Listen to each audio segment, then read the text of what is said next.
Hi everyone, it's Hayley from Large Family Fire here. Today I'm going to be running you through our budget totals.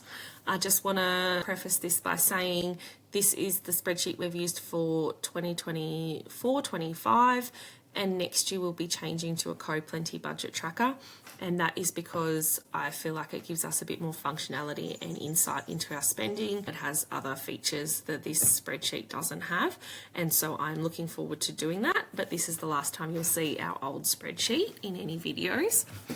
Okay, so we're a family of 7. Our eldest son lives in Newcastle with my parents. He's an apprentice chef, and then at home here we have myself, my husband, 2 teenage boys, my teenage daughter, and our 5-year-old. So these expenses are basically for a family of 6. And yeah, so let's get stuck into it. So our bills category, which is this one here. Oh, and we still have 1 fortnight left for the financial or for the calendar year for this spreadsheet before we move on to the new one.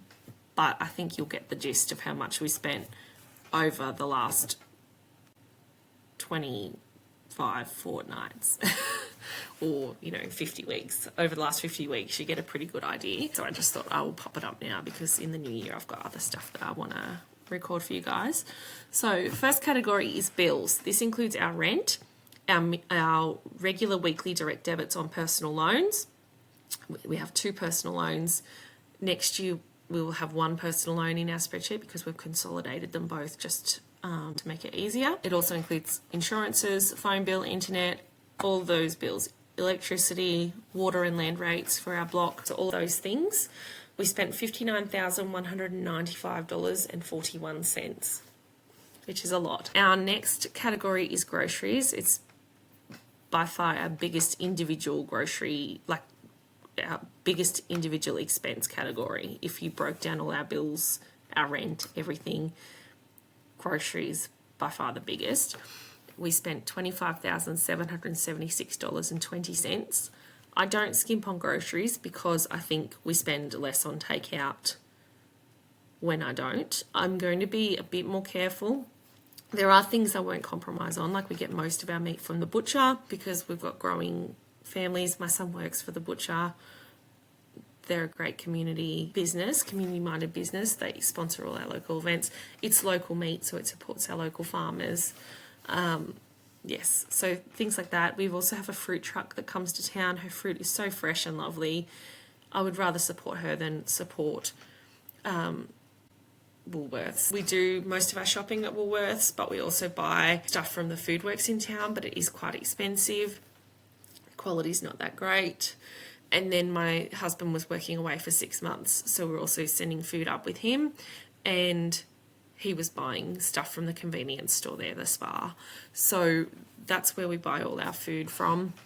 And we spent $25,776.20.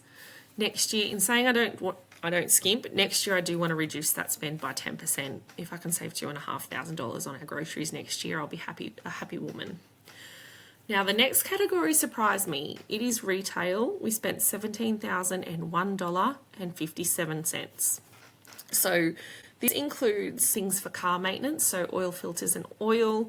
We have 3 cars. It includes the replacement tyre that I had to get for my car. It also includes clothing, shoes, gifts, anything I've bought for the house, hardware store trips, things that I've bought for the garden at the block. So all those things. And yeah, that one was a bit dear. So I would like to reduce that one by 10 or 20% next year. We'll see how we go. Activities was $1,503.64. So that's any days out that we've had as a family. Next up is food out. So we spent $5,229.41. Every single fortnight we went over budget on food out. Every single flippin' fortnight. There was not one that we met budget, no matter what I made the budget. And most of this is actually a hot box at Ampol in town. And it's like a quick lunch, or the kids want a snack after footy training because they're absolutely starving. So that is a category I want to reduce next year by at least 10%. If I can save $500 next year on food out, that would be great. We don't get takeaway much. We get it like once a fortnight when I go into Roma. Next year, we want to have a chest freezer and go into Roma less to save on fuel, save time, that sort of thing, just be more efficient. So hopefully it'll be less. And then we also, when we do spend on food out, I want it to be something nice. Like I would rather go out for a meal as a family and have that connection rather than just getting takeaway and woofing it down when we get home. So that is another big category for us. Now, some people are going to be shook by this, but if you live rurally, you're probably not shook by this. Our fuel bill this year is $13,683.15. The nearest Woolworths to us is 100 kilometres away. That's a 200k round trip. That's from like Sydney to Newcastle just to get groceries. So yes, it's a lot. We have 3 cars. My husband was away for 6 months, so he would drive to work once a week and drive home once a week. So most of that is me driving to and from town. Next year, I'd like to utilise the school bus a bit more and hopefully cut down on that a little bit. Depends on what I'm doing for work next year. Hopefully I'll have a work from home job. Otherwise I'll be doing my cleaning business or working in town somewhere. We'll see. But yeah, fuel's a big one for us, but it will be a little bit less because my son will also have his P plates, so I won't need to go so much back and forth when he's going to and from work. Next up is our health category. Now the biggest month we had on health was when I paid for my children's footy rego, which was $200 each for the boys. That was a big month. But generally most of this is just, we don't have private health insurance anymore. We don't have ambulance cover anymore because we're in Queensland. You don't need it. But everything else was mostly the pharmacy or supplements that I've bought online. And it was $1,539.68. I don't know if I actually said how much fuel was. $13,683.15. It's a house deposit on a block of land almost. Or a house deposit on like a cheap 5% deposit on a house. Anyway, next one is total opposite to health. It is smokes and alcohol. My husband smokes, I do not. My husband drinks beer. I don't generally. I drink maybe 3 or 4 times a year. But my husband is a typical Aussie male and does like a beer after work.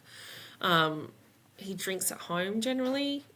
There's been very few occasions where we've bought alcohol out. He's a bit of a homebody, so it is just when I've bought beer, I buy like 4 cartons a fortnight and we save up the spares until Christmas time when we've got a little bit of a stockpile. We won't have to shop for beer over Christmas. But yes, that is how much we spent on cigarettes and alcohol this year. Some of it is for me, some of it was for gifts as well, but yes, it's a lot. I would love to reduce that. My husband's going to try and quit again. He's smoked on and off for our whole marriage. Most of it not much, but I think now he's older, he's just like, stuff it. But I would like him to stop smoking for obvious reasons. And now miscellaneous is another big category. $6,438.08. The reason why that is so big, and you can see that $5,000 one there in February, was because we got our stuff out of storage. So oh no, that was January, that's the second fortnight. But anyway, we got our stuff out of storage in Cairns and a removalist brought it down for us, and that was $5,000. It could have been a lot worse. We found a removalist that was able to open, like we sent them the key and they unlocked it and loaded it up for us. But if we had to go up there and meet them there, it would have been a lot more with travel. So we were very lucky that it was only $5,000. So that was miscellaneous. That'll be a lot less next year, which is good. Now subscriptions, I have a love-hate relationship. $1,415.76 on subscriptions. We have a few different ones. Some are annual, like our Woolworths Everyday Rewards, which saves us money, like that more than saves us in 2 shops a month. In a month, we've covered that back. Other subscriptions we have are like KO, which is seasonal. My husband will only have that going when there's sport that he wants to watch, so we are paying for it at the moment for cricket. We also have Netflix, which we pay every month. I try and buy discounted gift cards to make it a little bit cheaper. I don't want ads on my Netflix, but I might have to review that because it just keeps going up. We often do Disney, like towards Christmas, because there's a lot of Christmas movies on Disney that my husband likes to watch with the kids. And that's pretty well it. Oh, my husband has YouTube Premium because he listens to music on YouTube because he's a weirdo. We have a family Spotify subscription, which is for me and the kids, including my eldest. There was space on there, so he doesn't pay me for that. I'm happy for him to be on our family subscription. We have the space, and he's still my baby. And other subscriptions, yeah, that's about it, really. I have Canva Pro as well, but I try and pay for that out of my business expenses. I don't think I did this year because I wasn't really operating my business at that time, but next year it'll be a business expense. And education includes excursions. We had a big excursion for my daughter. She went over to Noosa, which was quite costly. And then daycare fees, which we won't have anymore. My son no longer is going to kindy. He'll be in prep next year. It also includes any tuck shop orders. Our P&C only run a canteen or tuck shop in Queensland when we have like a athletics carnival cross country, because it's such a small school. We don't run it. They don't run it every week. Occasionally they might do a hot dog day or a hamburger day like throughout the year, but generally speaking it's only for excursions, sports events. So that includes any tuck shop orders for those days. Yeah, so that is our total expenses for the year. We spent $3,421.92 on education. I will say with daycare, that is our out-of-pocket cost, and I was getting a 50% discount on our out-of-pocket fees because I was a staff member and we got that discount. So it was quite cheap for daycare, and also our centre didn't charge for public holidays, or if there was a centre closure for whatever reason, we didn't have to pay for that if they were closed. So yeah, that's where we're at. Our total spending for 2025, excluding the last 2 weeks, is $142,997.27. I mean, I'm glad we track our expenses, but that's a bit depressing. And then on top of that, so that's our expenses categories. On top of that, this is where we've saved. So personal loan extra repayments, $1,280. Emergency fund, $722.05. Land loan extra repayments, $650. I paid my brother Brent back $1,750. I paid my mum back $500. And my brother Todd, $2,899. Sinking funds were negative $3,649.76. Yes.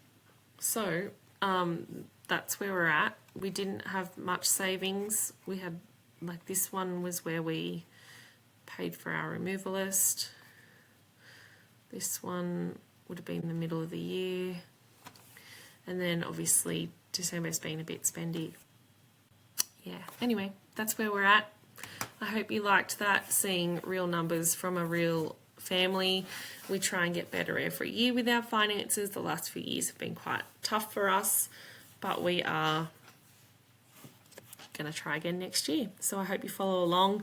Next year we'll have the new expense tracker, so you'll be able to have a bit more of a detailed drill down of what our expenses are, and I'll be doing those every month at least, and then I'll probably do little updates on Instagram as well. So if you want to follow me on Instagram, it's @LargeFamilyFire, and if you would like to subscribe to our YouTube channel, it is Large Family Fire. So thank you so much if you've watched the whole video. I really appreciate it. I hope you find it helpful, seeing real numbers from a real normal large family, just trying to muddle our way through and make the world. And yeah, thank you so much. Have a great day.